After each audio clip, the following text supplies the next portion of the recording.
morning, and thank you for joining me on the path to liberty. It's Monday, February 7th, 2022. And on this episode, I'm going to share some thoughts on the national debt, which I'm sure you've heard by now is at $30 trillion and growing really fast. And I know a lot of people think this kind of stuff is really boring. The fact of the matter is that we were warned over and over by the founding generation that having a public debt, a large national debt, a permanent one, was absolutely going to destroy liberty. So I'm going to highlight a little bit of how this national debt thing is playing out currently, and I'm going to sprinkle in some warnings from founders like George Washington, Thomas Jefferson, James Madison, and even the great anti-federalist writer Brutus. Or actually, it's probably the other way around. I'll have more warnings and insight from them and sprinkle in some highlights of how it's playing out today. Anyway, you got to stick around till close to the end to get why I got the name of the episode, A National Curse from James Madison, or just fast forward. Anyways, thank you so much for being here. And before getting to all that, my name is Michael Bolden. We broadcast live every Monday, Wednesday, and Friday at 9:30 a.m. Pacific time from here in my home office and studio in downtown Los Angeles for the 10th Amendment Center. Our show homepage is everything you need to follow us. It's 10thamendmentcenter.com/path to liberty. It's all spelled out. You're going to find all the archives of the show. We're closing on 4 years of doing this thing. All the different episodes, every single episode, I publish an individual blog post, and you can find all the platforms. You can find all the video platforms, the audio-only podcast ones, and all the links that I'm talking about. So I've got a bunch of original source documents, an article by Mike Meharry, who's a little sick right now, and we're hoping that he gets a full, fast recovery pretty soon. And all the information so you can read and learn more in context on your own time. And of course, you can also find our membership program where you can put your financial faith behind our work for as little as $2 a month, and we make it go a long, long way in support of the Constitution and liberty. My great friend Tom Woods once said, "No one on earth has done more to advance the venerable Jeffersonian tradition of nullification than the 10th Amendment Center, and we're continuing to do our best to push that forward." Again, 10thamendmentcenter.com/path to liberty. And before we get to the great info here, well, bad news and important stuff to learn about from history. I want to give people another minute or so to get notifications from the live platforms. Let's say hello to everyone out in the live chat. There's Cheriton Farmer, Missouri Freedom Initiative, who says, "It'd be great if you get a shout out today." Absolutely. The 10th Amendment is under attack by the Department of Justice, law enforcement, etc. in Missouri, where they are doing hearings in Missouri on the Second Amendment Preservation Act. So great work from Missouri Freedom Initiative and so many others in Missouri standing for liberty in the face of the empire. Richard Banks in Fredonia, Cheriton Farmer is also in Missouri. Haji, 1954 in Michigan. Dixie Strong in Bama. Tim Martin, good to see you in Arizona. Liberty Revolutionary, also in Missouri. Man, you guys are in the house. Sharon Patriot, Clay Kent. Patricia Dance, good to see you in Syracuse, New York. Murray Ray in Michigan. Brian Jacobson in Georgia. Jennifer Coop, good to see you as well. Alan Mosley, both on Facebook and YouTube, all over the place. Good to see you, buddy. Bob, and let's see who else. Justin Morrison, Elizabeth, Zach, everyone else. I appreciate you being here. I apologize if I missed anybody, but let's get to the info. Darlene Campbell also finally made it to a live one. Thank you for being here from Oklahoma. Let's get right to this. I want to start out with this warning from the great anti-federalist writer Brutus, who I think most likely was Brigadier General John Williams. Some people think it was Robert Yates. Doesn't really matter. I did a whole series of episodes covering Brutus's warnings, and I will link to the episode on paper number 8, which was published, it looks like January 10, 1788. Here's how he put it.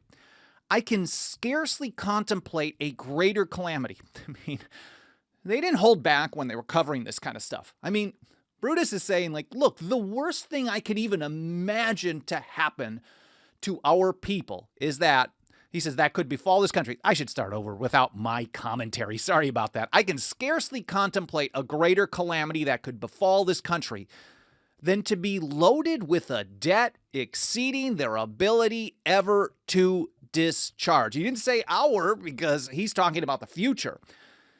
And the way that he puts that, it really should hit home, because we are living in that exact scenario that he thought was the greatest calamity he could even imagine. The way he's writing this is like, oh man, nothing could be worse than this kind of damage. And we know that's what we have right now. Hear from Mike Meharry in his article that we published last week, National Debt Eclipses $30 trillion. And it's not like it was just kind of creeping up and finally hit there. Check this out.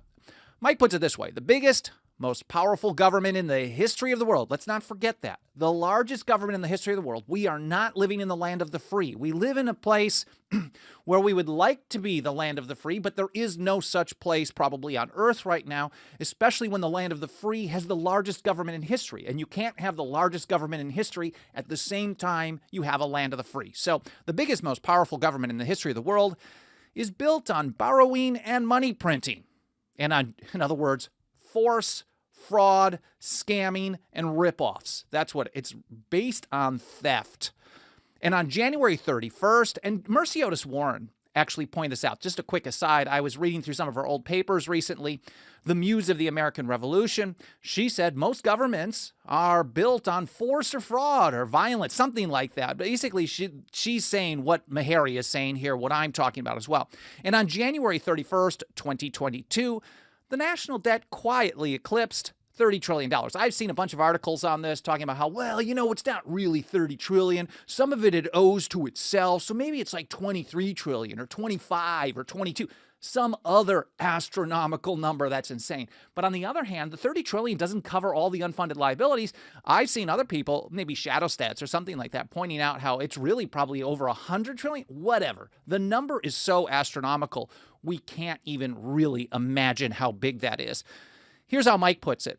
It took just 46 days for the current administration, the crooks in chief, to add another trillion to his massive pile of debt. 46 days. And the previous dude was ramping it up like no one else in history. He was horrible. And so was the previous dude and the one before that. And before that, the fact of the matter is every successive administration treats this as a floor, not a ceiling, and they always try to make it worse. Like I don't know, it's like driving a big truck when you've got some insecurities, I guess.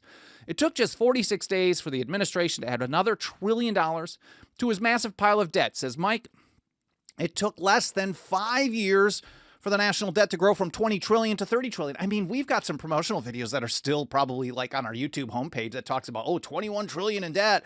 And it wasn't that long ago to actually have to go in and make an entirely new video. So 5 years to go from 20 to 30, 1 trillion in just 46 days. And when I'm reading through this, the first thing that pops to mind is John Adams writing as Novanglis, or Novangelist. I don't really know how to say that. In his third paper, February 6th, 1775, when he was still the Atlas of Independence, one of the good guys before he went all Alien and Sedition Act on everybody, all Hamiltonian-ish, although he ended up fighting with Hamilton as well.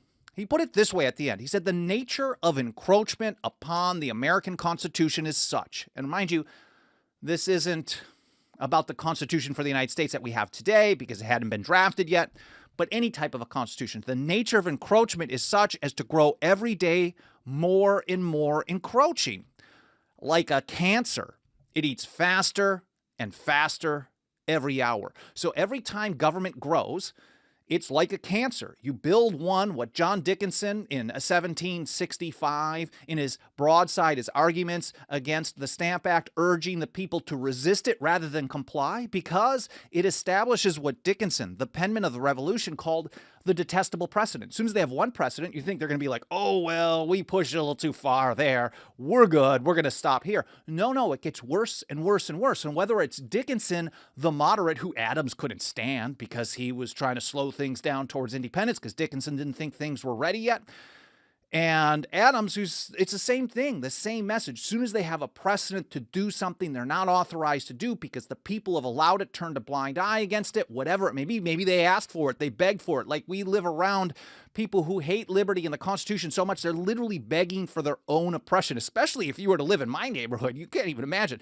Anyway, so it's like a cancer. It gets, once you have it, if you don't treat it, it gets worse and worse and worse. And this is from Adams's favorite, famous passage, at least in our realm here, obsta principiis. It's a Latin phrase that means nip the shoots of arbitrary power in the bud. And he was saying, like, look, this is the only way you can preserve your liberty because, like a cancer, if you don't cut it off right at the beginning, it gets faster and faster every hour. He says the revenue, and we're talking about how when government grows larger, of course, that also means larger revenue streams and more welfare programs. The revenue creates pensioners, and the pensioners urge for more revenue. It gets worse and worse and worse. And it's not like it's slowing down. Again, like it was just kind of inching towards 30 trillion. It got bad pretty quick. Well, it was always bad if we understand what Thomas Jefferson said in 1791, arguing against the first national bank, the first central bank, Hamilton's project that Washington signed. Man, so bad.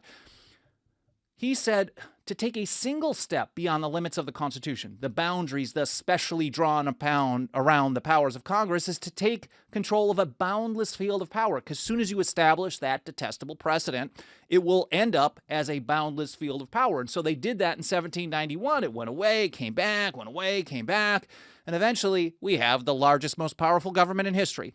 Hear from Schiff Gold, where this was probably written by Mahary as well. He does so much work for so many people. Awesome stuff. The Treasury added almost $400 billion of debt in January. Don't let your eyes gloss over about this boring economic garbage. But it is garbage, and we should understand where things are going. I'm just going to do this very briefly. The third most in a month since July 2020. The other two larger amounts were both right after the debt ceiling was raised. And one more on this. In January, January of 2022, the Treasury added almost as much debt as was added in all of 2017. That's how fast things are going. And in 2017, we probably have some reports from Mike, either at Schiff Gold or at 10thamendmentcenter.com, talking about how, whoa, man, look how fast they're adding to the debt compared to what it was in 2010 or going back. Before the financial crisis, U.S. debt was growing between 500 and 900 billion per year. Now that almost occurs in a single month. And they keep adding to the debt, and that reminded me of this great letter that George Washington wrote to James Welch in 1799. I think it was April. And he was actually trying to collect a personal debt that was owed to him, and Washington wasn't his usual, well, he was kind, but he was kind of aggressive about it as well. Anyways, if you want to read the letter, I will link to that in the show notes. But he puts out an important principle here, that to contract new debts is not the way to pay old ones. So as long as they keep growing this monthly debt, whether it's 100 billion or $50, without paying down what's currently owed, this is not the way to handle it. Absolutely not. They have to cut the size and scope of government. We're going to have a total calamity. Thomas Jefferson thought there was a moral imperative against this kind of thing. He thought that actually doing such a thing to take on all this debt, especially when you know you can't pay it, was such a ripoff. It was harming future generations. People who had not even been born were basically scamming them. And that, to me, is evil. And here's how Jefferson put it. The principle of spending money to be paid by posterity under the name of funding is but swindling futurity on a large scale. This is a ripoff of historic proportions. I do hope that somewhere in the future, history looks back not too kindly on our generation, because we've been failing them so badly, and they learn whether we can set the foundation for them to do something better or not in the future. I hope they look back on this type of thing as being totally evil, and they aren't ruined the way that they could be, or that some generation is going to be. But not only is it a ripoff, actually reducing the debt is a key to freedom. And Jefferson actually said this is the way to advance, to preserve their independence and freedom of the people. He said we must not let our rulers load us with perpetual debt. And that was a letter to Samuel Kercheval in July of 1816, basically around the same time that he wrote the previous one about swindling on a large scale to John Taylor of Caroline, 1816. And it's not like some people tell me like, oh, okay, well, they're just going to, get out of this scenario. I mean, if you've ever been like me, when I was 18 years old, 19 years old, and probably much later than that, I was incredibly irresponsible. And I saw this whole idea, oh man, American Express or Visa, I got these credit cards, and I was just buying stuff. I was not taught well about how to actually be frugal, how to understand credit. and how to understand that. And I went through serious problems with bank accounts for many, many years, and it really held me back for a long time. I don't know, that's a quick aside, but the idea of actually having too much, oh yeah, I was getting at basically, when you get to a certain point, there's no way that you can actually pay it off. And I know some people want me to believe, and they want you to believe, that this 30 trillion is nothing to worry about. It's really like 25 trillion or 29 trillion or 19 or 1 trillion or 100 billion, whatever, some large amount that it shouldn't be owed, because it creates a terrible scenario that means you end up losing freedom. Think of it this way, back to Meharry, 30 trillion is an incomprehensible number. To put the debt into context, every U.S. citizen, man, woman, child, whatever, would need to write a check for $90,221 to pay off the debt. The burden is even heavier if we just narrow it down to taxpayers. Every American taxpayer would have to pony up $239,808 to eliminate it. It's not going to happen. We don't have 239 grand sitting around. Now, some people may, and then they get into this whole eat the rich thing. And the problem, what's driving that, is centralized power, government. So it eats faster and faster and faster every hour. The problem creates a problem, and then the solution that the people demand for it is more of the problem in the first place. So it really can't pay off at all. And Henry Hazlitt, if you're familiar with him, I don't really talk about people like this very often, but over at the Mises Institute, they've got this great article that was an excerpt from a book in 1964. Henry Hazlitt was discussing Adam Smith talking about this type of a scenario all the way back in 1776. We know Thomas Jefferson read Adam Smith, thought it was one of the most important books on economics at the time. Anyways, that was in his personal bookshelf, and it probably would have been in all the great thinkers of the time. But here's Henry Hazlitt over at Mises.org. This trick has a long and inglorious history. I hope I may be forgiven for repeating here part of the quotation from Adam Smith's Wealth of Nations that I made in chapter 31. Quote, and here's from Smith: "When national debts have once been accumulated to a certain degree," this is Smith in 1776, "there is scarce, I believe, a single instance of their having been fairly and completely paid." All the way back in 1776, students of history, they actually studied history. They knew more than 5 minutes before them, or whatever the current outrage of the day was. They understood that if you get to a certain level, what that is. I'm not sure what Smith was getting at, but maybe I should read into this a little bit more. But he understood, and Hazlitt understood in the 1960s as well, that if you get the debt to a certain level, it will never be repaid. And that's why it's important to understand what Thomas Jefferson was talking about, who also read Adam Smith, and who was talking about this years later. So he understood you can't let them load us with perpetual debt. And if 30 trillion isn't perpetual, well, call me crazy. Anyways, Jefferson actually knew that this type of thing would play out like this. And this is, I was actually going to include some Alexander Hamilton quotes. Hamilton was a monster. He was a flip-flopper, a scam artist. And a lot of people, of course, venerate the man today because they like centralized power. They like the big government that he has facilitated through the policies that he pushed, and unfortunately that George Washington, one of the most respected people of the time, actually went along with. And I really got to understand that better at some point, why that happened. He went against the advice of his longtime friends there were Virginians, Jefferson, Mason, Madison, Patrick Henry, and others, and instead he went with the New Yorker. Weird. Anyways, Jefferson actually saw what was playing out all the way back in 1792. He wrote to George Washington, he was still part of the team there, about Hamilton. He says, "This exactly marks the difference between Colonel Hamilton's views and mine, that I wish the debt paid tomorrow." Jefferson recognized that having debt was bad. It created a scenario, like Brutus said, would be a problem. I'm understating that. So he would want to pay it off immediately. He said he wishes it never to be paid, but always to be a thing wherewith to corrupt and manage the legislature. And that's why I'm not including any Hamilton quotes, because there are some good ones about how you can't have too much debt. But Jefferson was recognizing that this was just another Hamilton trick. He, talk the good game like, oh, we got to pay this down. It shouldn't be too bad.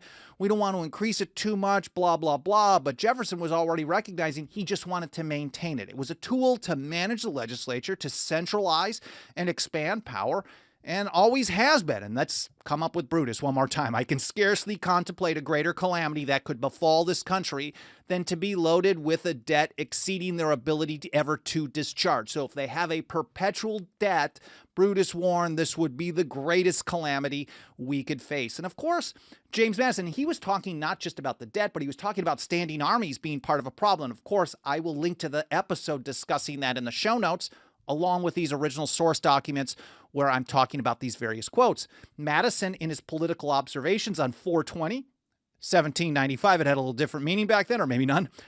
Madison said armies, debts, and taxes are the known instruments for bringing the many under the domination of the few. So 1/3 of that trifecta that we live under today is debts. It can't be paid, period. George Washington, of course, warned us in his farewell address to avoid the accumulation of debt. And here's how he put it.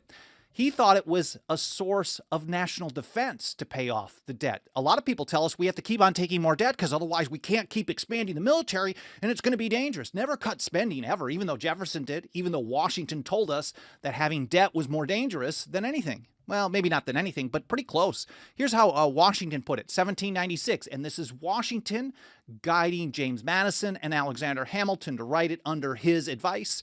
And this is the final version, September 19, 1796. As a very important source of strength and security, cherish public credit. Running $30 trillion in debt is not cherishing your credit because you can't pay it off. One method of preserving it is to use it as sparingly as possible. Can't cherish public credit when you're just throwing out loot for people to stay home, to not work, to keep businesses open, and then to shut them down and open all these crazy things that they're doing and printing all the loot and all that stuff is not following Washington's advice. It's not even close. He said, avoid occasions of expense by cultivating peace. So the idea of armies and debts and taxes being a problem, this is an outgrowth of war. And that's what Madison had to say. That's what George Washington is having to say as well. We have to cultivate, not just be peaceful. We have to try to cultivate peace with others so we don't have these expenses and problems. But remembering also that timely disbursements to prepare for danger frequently prevent much greater disbursements to repel it, avoiding likewise the accumulation of debt. And he had a very similar message. What year was this one? This was 1793, his 5th annual message to Congress. And he put it this way. This is December 1793. No pecuniary consideration is more urgent to George Washington than the regular redemption and discharge of the public debt. None can delay be more injurious or an economy of time more valuable. And he's taking kind of the position, at least publicly, that Jefferson was taking. If you can pay it off tomorrow, pay it off tomorrow, because otherwise, at a time when you actually really need it, you're going to be screwed, in essence. And Thomas Jefferson had a very similar view, and when he was outlining his budget policy before he ended up getting elected, this is in a letter to Elbridge Gerry in 1799, he said, I am for a government rigorously frugal and simple, applying all the possible savings of the public revenue to the discharge of the national debt, and not for a multiplication of officers and salaries merely to make partisans. That's what we have all the time today.